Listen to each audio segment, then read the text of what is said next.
murder of Madison Mogen, how do you plead guilty or not guilty?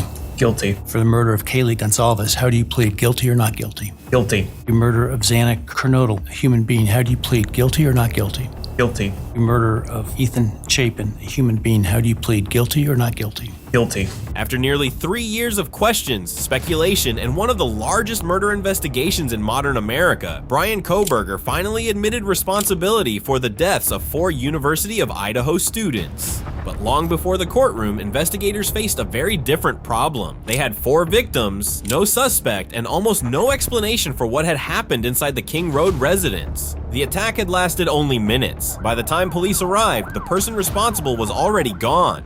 What investigators didn't know at the time was that surveillance cameras had already captured one of the most important clues in the entire case. A vehicle had been seen repeatedly moving through the neighborhood during the early morning hours. At first, it meant nothing. Months later, it would help identify the man sitting in this courtroom. And Ms. Chile, and then To understand how investigators got there, we need to go back to the early morning hours of November 13th, 2022. At the time, 6 people were inside the King Road residence. 4 of them would become victims, 2 would survive. The victims were 21-year-old Kaylee Gonsalves, 21-year-old Madison Mogen, 20-year-old Xana Kernodle, and 20-year-old Ethan Chapin. All 4 were students at the University of Idaho. Earlier that night, Kaylee and Madison had spent time in downtown Moscow before eventually heading back toward the King Road residence. At the time, nothing about their evening appeared unusual. Meanwhile, Xana Kernodle and Ethan Chapin had spent part of the evening together before returning home later that night. By the early hours of November 13th, all 4 victims were back at the residence. Within just a few hours, every one of them would become part of a homicide investigation that would capture national attention. While the occupants of the house settled in for the night, surveillance cameras in the surrounding area were quietly recording activity that investigators would later analyze frame by frame. At first glance, nothing seemed out of place. Cars passed through the neighborhood,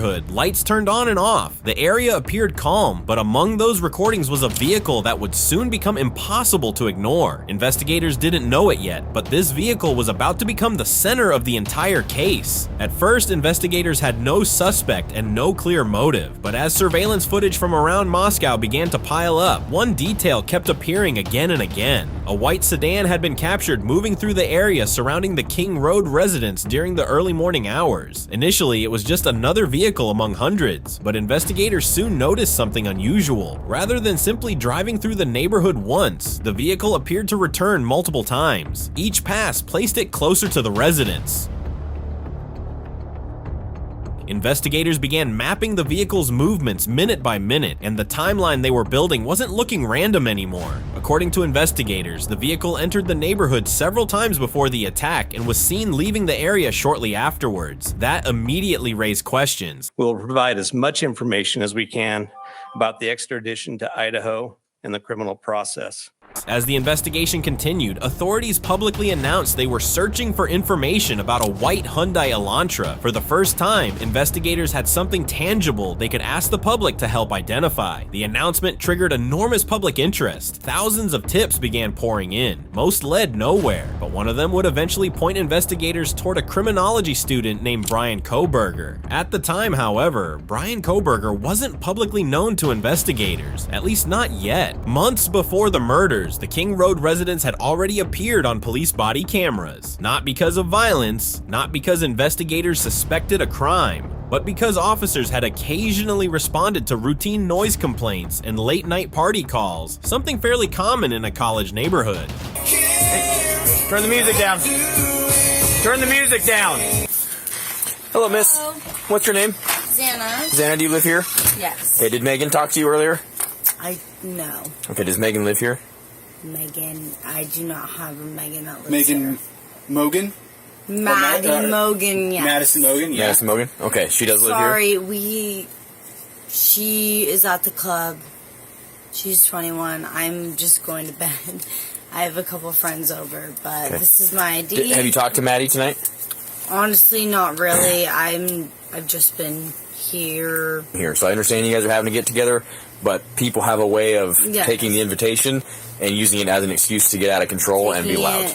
advantage. Yes, Exactly. I understand. Okay. I'm so sorry. It's okay. I just hope for your sake that your friends don't put you in a position where you get the citation and you have to go to court to defend yourself Yes. from your friend's behavior. Make sense? Okay, thank you so Okay. You much. want to get a good phone number for her? Yep. And just remember, the Dean of Students office probably will be contacting you about this as well, Okay. about student code of conduct issues. Yes, I have it. What's the telephone number for you? Susanna, Of here's your course. ID back. Thank you so much. Any questions? No questions. Okay. Make sure your friends don't put you in a bad position. Good, how are you? Good. Is this your place? Yeah. Perfect. You know why we're here? I assume noise. Noise, yeah. Yeah. Big speaker right there. Yeah, Nothing against having a party. Once neighbors start calling in, then we have an issue. fair. You go to school? Yeah, Okay. What year? senior. Senior. Okay. So I'll tell you the same thing I told them. You probably know the drill, right? Actually, no. Oh, okay. So usually, at least for me, I'll give you a verbal warning. Okay. Once I have neighbors calling in, your music's too loud, you're disturbing the peace. Yeah. Nothing against having parties, nothing against having people over who are overage to drink. But again, once we start disturbing the neighbors, then we've got an issue. Yeah. Noise ticket is up to 300. Yeah, somewhere around 300, 400 It's a bucks. pretty expensive ticket. I don't want to give that to you. That being said, this is your place, so I'm going to hold you responsible. Make it more This is your expensive place, later you're it also gets. responsible for everybody. Yeah. How are you? Good, how are you? Good. Is this your place? Yeah. Perfect. You know why we're here? And I assume noise. Noise, yeah. Yeah. Big speaker right there. Yeah, Nothing against having a party. Once neighbors start calling in, then we have an issue. fair. You go to school? Yeah, Okay. What year? senior. Senior. Okay. So I'll tell you the same thing I told them. You probably know the drill, right? Actually, no. Oh, okay. So usually, at least for me, I'll give you a verbal warning. Okay. Once I have neighbors calling in, your music's too loud, you're disturbing the peace. Yeah. Nothing against having parties, nothing against having people over who are overage to drink. But again, once we start disturbing the neighbors, then we've got an issue. Yeah. Noise ticket is up to 300. Yeah, and- somewhere around 300, 400. Okay, it's a pretty expensive ticket. I don't want to give that to you. That being said, this is your place, so I'm going to hold you responsible. Because it is your place, you're also responsible for everybody here. Yeah. So I'm going to grab your info. Yeah. And if I do have to come back here, a $300 ticket's coming your way. Okay. And it only gets more expensive from there. Is that fair? Yeah, that's Okay. fair. Absolutely. Actually, let's just do it this way. What's a good phone number for you? Is this 1122 here? Yeah. Okay. Sounds good. I'd much rather you spend that $300 on beer or something fun than a noise ticket, right? Yeah, thank you. Months before the murders, Bryan Kohberger had already interacted with local law enforcement. It was nothing more than a routine traffic stop. Neither the deputy nor Bryan could have known that this seemingly ordinary encounter would later become part of one of America's most closely followed murder investigations. Hello, I am Officer Loangus. Stops being audio and video recorded. I think you know why I stopped you. You ran the red light. What actually happened was I was stuck in the middle of the intersection. Yeah, So I was forced behind to you the turn whole left. time. Yeah. Yeah. So technically, you're not supposed to enter the intersection at all for that reason, because if the light turns red, then you're stuck in the intersection, and then you run the red light. So that's the reason I stopped you. Do you have your license on you? Yep. Do you have the registration and insurance? Yes. You're Back up in not that supposed to situation? block an intersection like that in Washington, so just by you blocking the intersection, that's technically a ticketable violation, and then you're running a red light, so it's another ticketable offense. So you're not supposed to proceed into the intersection until you can go, because a lot of people do what you just did, right? Is like you're sitting in the intersection waiting, and then turns, and then you're blocking, so. Yeah, there was a little bit of confusion with speeding because someone had stopped. I wasn't sure what they were doing, and then they put on their light to turn. So I thought that maybe they were letting me go through. Oh. Did you see that?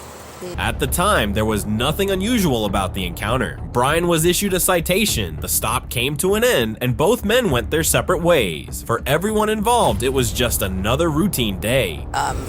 Hope that helps. Definitely. Yeah, have a good day. Definitely you too. Thanks.